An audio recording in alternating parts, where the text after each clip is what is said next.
Hi friends, welcome back to this new video tutorial with OSP Pro. If you know you have not yet happened to subscribe to my YouTube channel, please subscribe so that each time I post a new video, you always get notified.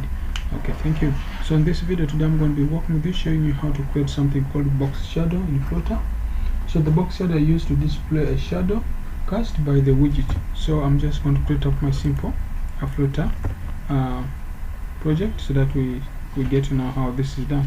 So this is an error, so don't forget to do that. Just here, this is just Flutter create that. So that should have been important to do for us that very fast. Now the next thing at the moment which we're going to be doing, we're going to be looking onto how those stuffs move. So I'm not going to waste your time, just have to know and look into Flutter. If you can look onto those stuffs, there are properties that you need to know, especially in your Flutter application. So I'm just not going to waste your time. So we're creating a Flutter Box Shadow. Okay, so this is it. So there are properties that you need to know inside your Box Shadow, but I no longer want to waste a lot of your time. I want to go direct to the point and create up a sample project very fast. So this is it, we go. So that we can come up with something. So I'm going to create a stateless widget. So I'm going to just return here some property. So my title, that this is the demo home page, this is that. So that if the title comes in, okay, let me just try to move this if it's okay. Okay, so this is it. We're going to start up by starting up a stateless widget. It's taking me some time to analyze that, but you're going to start up with the stateless widget so that you can come up with what we need. So this is it, stateless widget. So that's going to be my app. Okay, that's fine. So the next thing that I'm going to be returning at the moment is going to be material app. Okay, so inside our material app, I'm just going to turn something called home if possible. I'm going to turn a home, which is going to be a stateful widget in this time around. So without wasting time, let's just create up a stateful widget. Which stateful widget is going to be passing for us into what known as the things we're going to pass in our body. So this is it. So I'm going to pass a stateful widget, and we're going to be passing for us home. So I'm going to pass here constant very fast. I think I've been making those things very well. I've been making that so much for you guys. So the next thing that I'm going to pass inside our stateful widget at the moment is also called Scaffold. I'm going to pass the Scaffold so that I can just go in straight and pass through my stuffs. Now remember, inside there, the Scaffold, we have got different things to pass through, especially we're turning up different properties inside there, like the app bar. Maybe this is going to be app bar. So you can as well just handle your app bar, maybe Flutter apps, whatever thing you're going to pass through your app bar. You get? Remember, your app bar is going to be having a property of a text, okay, of a title, and this is going to be a text, and then maybe Flutter apps. So that's it. So that should be very, very good for you at the moment if you pass through those given stuffs inside your Flutter actually app. So I have this is Git. So you can actually as well pass through the constant. So I get into that, I'm just going to move out and I pass the body with our app. I can actually just pass in what known as inside the body.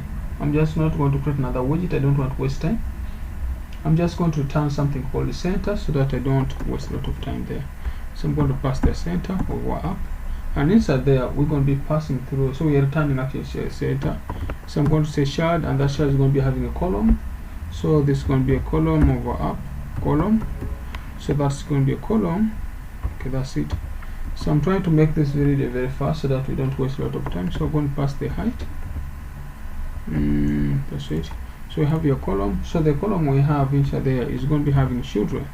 So inside there we're going to be passing through the size. So let me say maybe the sized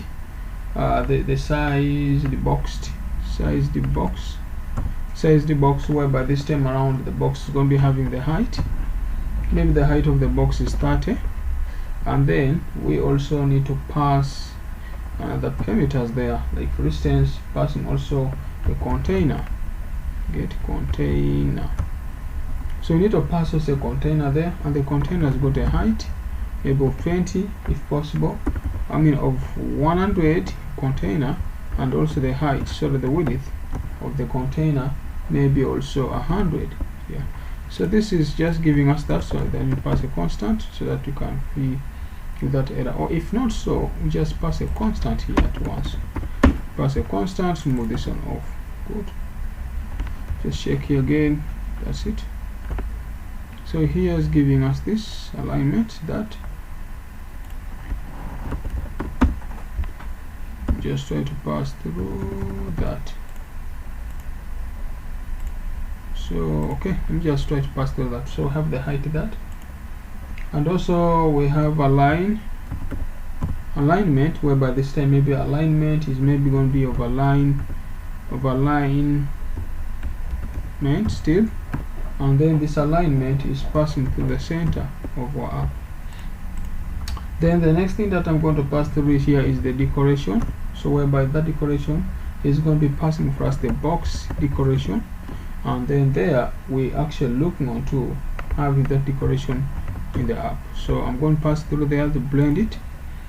So meaning I'm going to be passing up the property like the background, like maybe under the blending we need to pass some few things. Like on my case, I'm going to be passing the following. So just try to break this down like so. So underneath there I have some few things to blend inside there, like we have the border radius of our app, whereby maybe the border radius of this app is going to be having the border with the radius, but there we are talking about the circle, and here I'm trying to give the size to be 10.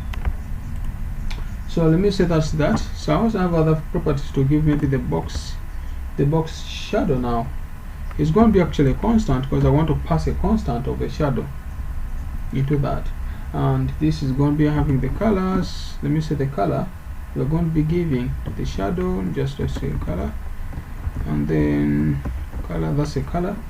So the color should be maybe having the color the colors dot the property, which maybe let me say it is blue. Okay, just try to do that.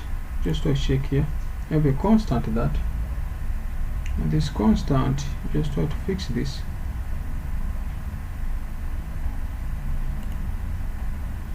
Color. So scaffold that. Just try to come back here. So we have a constant there, and that constant is going to be giving us something called box. That's going to be box shadow. So inside the box shadow there is where I'm going to be giving up my color. So the color I'm trying to give at the moment is going to be having colors dot the color property that I want to give. Maybe let me say it is blue. Okay, like so. And also I'm going to give a blue radius, or the blue radius. It's called actually, that's going to be blue radius to the app. Maybe it is 1. And I also give the spread that I want this spreading from that radius of that given stuff. Maybe the blue radius can be, we can actually increase that one. Let me say this is 2, and then the blue radius, let me call it 1, actually 5, so that this can actually spread for us the radius of the spread of the shadow. So the offset of that on the x-axis and y-axis I can give to 5, 5, or 4, 4. And then that's it. So if we try to save this program at the moment, we should have that done. So that just generates for us that. So we can actually go further onto our app, and then we just provide also something called if I try to go back here, I can also add something called maybe the color, whereby that's what's the default color within the app, and maybe it's going to be having the colors dot maybe green or gray or whatever name you want to give them. So this gives us, then we can also define the size. Let me say 200. So this one gives the opacity to the given kind of the color.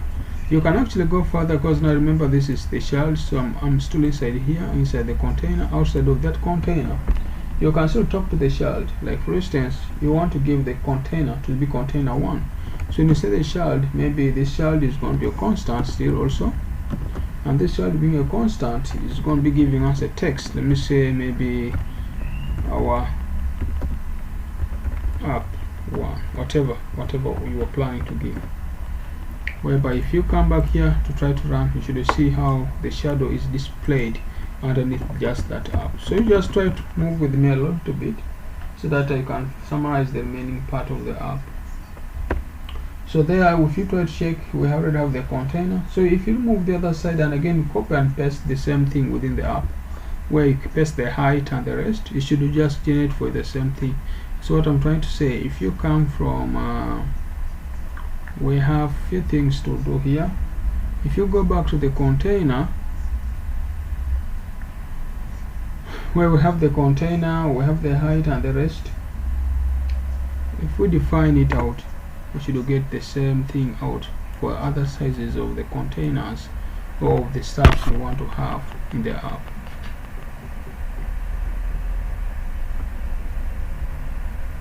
So that's loading up. So that should be giving us the shadow panel based on what we already have. Okay, we can actually even go further back here into here material app and even disable that debug to false. So that should be also very nice that you already have the debug section enabled, and that implies if you try to come back and try to click that, you should have your app loaded if possible within here. So now that's it for now, and if you check here, this is what I'm trying to say, you should see the shadow popping up. That shadow is coming in from here. So if you try to move this other shadow, I think you can see the color we have given, that's it, and then this color here is kind of gray, and that's it. So meaning if you change this color maybe to whatever color you want to give, it will depend on how you want it to be, maybe orange, yeah. So if you save that and try to run here, you should have the app pushing back to that color. So guys, that's how they add what known as the box shadow to your mobile app application, Flutter app. So guys, thanks for watching this video. If you find it interesting, please don't forget to subscribe so that each time I post new video you can always be notified. Thank you.